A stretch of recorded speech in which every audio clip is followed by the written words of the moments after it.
Well, President Obama has hit a record, but it's a record the president would rather not call attention to. It's his disapproval rating. It's reached the highest point of his term so far. 55% of Americans saying they do not approve of the job he's doing. Is there anything the president can do to win back the public? Well, here to discuss is Tea Party leader and radio host David Webb. David, the numbers continue to tumble and tumble. What's the message here? Well, the message to President Obama is the country doesn't believe you anymore. The business community doesn't believe you anymore. As a matter of fact, the world markets aren't even paying attention. As they say, a lot of what he says is being baked in. Let's look at his recent choice for the Council of Economics advisor, another Krugman-like economist. But let's go to his numbers.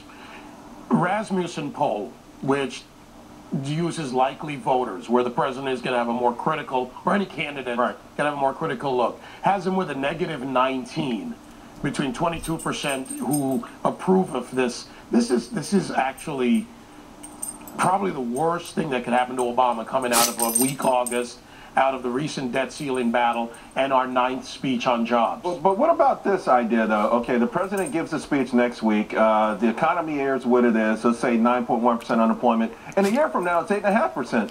And he says, hey, things have obviously gotten better. I've got momentum. I've got a wind in my sails. I've turned this thing around. We avoided the double dip. Could he actually be at the low point at the right time? If those 14 to 16 million people who are unemployed, if you add the underemployed, and if you add those that lack, two of our favorite words, Charles, upward mobility, teens, youth, college graduates, unemployment rates 40% for teens nationwide, they're going to be old enough to vote. College graduates, 17% and growing. Even in the black community, 40%, where if perception-wise he starts losing that, when they start challenging him, as the CBC has done. The president is not able to turn this around because his policies are bad, and people who are unemployed, they have time to go vote.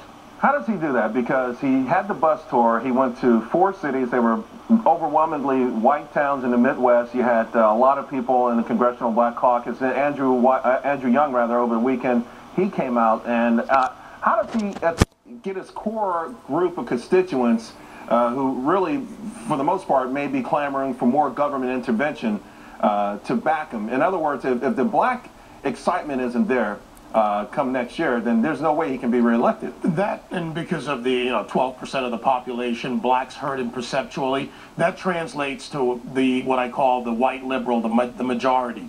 That's where he gets hurt. When you have Schultz, the CEO of Starbucks, calling other CEOs, including Mel Karmazin at Sirius, and saying, don't give another dime to Washington, that's a referendum not only on Congress, but on the president's failures. But David, we got a minute left, but I want to ask you, as a Tea Party leader, do you think the president is irresponsible when he allows other politicians, particularly black politicians, and organizations like the NAACP to more or less say the Tea Party is a racist organization? How divisive is that, and how wrong is he? The president that was going to bring the nation together has failed miserably at that.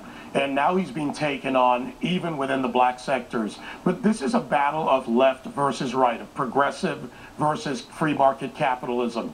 Their ideology will drive them no matter what. And Americans, the larger part of the population, we're a center-right nation, and the independents are not buying it anymore. The fact is they're calling Washington and saying, no more. We want policies, not this politics. David Webb, Tea Party leader and radio man extraordinaire. Thanks a lot, David. Appreciate it. No problem, Charles. TARP, bailout, stimulus, money printing. Have the world's central bankers just simply run out of ideas to revive this lagging economy? Or do they have one last trick left in that bag? The answer, next.